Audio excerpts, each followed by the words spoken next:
Hi, welcome to this video. In this video, we will talk about three very important topics.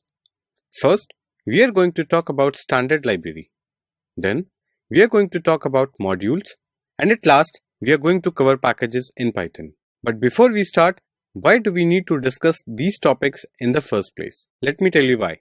First, having a knowledge of these topics can help us efficiently use the functions what others have created. This would save us the time of creating our own functions for the already solved problems. Second, having a proper structure helps when we wish to create our own Python packages, for examples like pandas, sklearn, etc. But before we start, let us have a look at an example which will help us to have a deeper understanding of standard library and modules.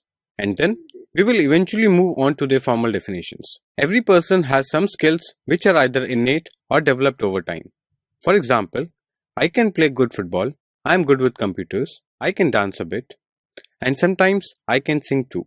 But I am really bad at plumbing tasks, like fixing kitchen, etc. I am also pretty useless when the matter is of electricity, house cleaning, or financial services. For all these tasks, I prefer using services of others who are good at these tasks. Similar is the concept of standard library. Standard library is a set of skills that Python has by default, whereas when it needs to perform some other task which it is not good at, it relies on modules developed by others. I hope this was a good example. Let's get into the formal details of standard library, module, and packages. First topic that we'll be discussing is standard library. A standard library is a collection of code that you get when you install Python into your systems. Some examples of things included in standard library are built-in functions like print, max, min, etc.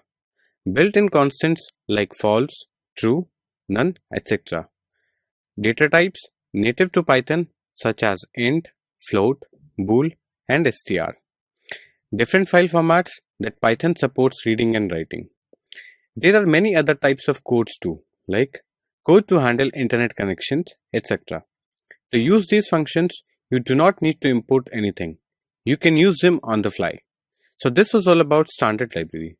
Let's move on to the next topic, that is module. What is a module in Python? Have a look at this example. Do you remember the type of operators that we discussed in the previous video? This is one of those operators called the arithmetic operators. Here what I have done is these addition, subtraction, multiplication and division, which are the different types of operators for the arithmetic operator, have been given their own separate functions. So addition operator has become a separate function called addition. Similarly for subtraction, multiplication and division. These all functions reside inside a Python file which is called arithmetic.py. So this file is called a module. Similarly, we can create module for the logical operators too, where the different types of logical operators are the functions, and all these functions are included in a file called logical.py, which is again a module. Now since we know about modules, let's move on to the last topic called packages. Packages are nothing but the collection of modules. It is very similar to the folders we have on our computers. So let's extend the previous example of modules. I can take arithmetic module, logical and comparison module and put them in a folder called operator. The operator folder then becomes a package. Now, since you have knowledge about standard library, modules and packages, let's understand with the help of an example. Suppose you have two modules, a.py and b.py. A.py is what ships with the standard library and b.py is created by some Python user. You want to perform a subtraction task, but want to use the subtraction function created by the Python user instead of the standard library.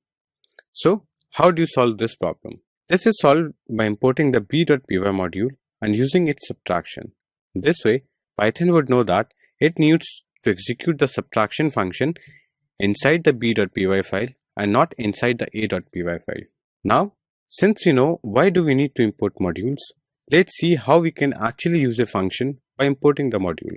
More or less, we are interested in using the function in different modules. So there are different methods of importing a function.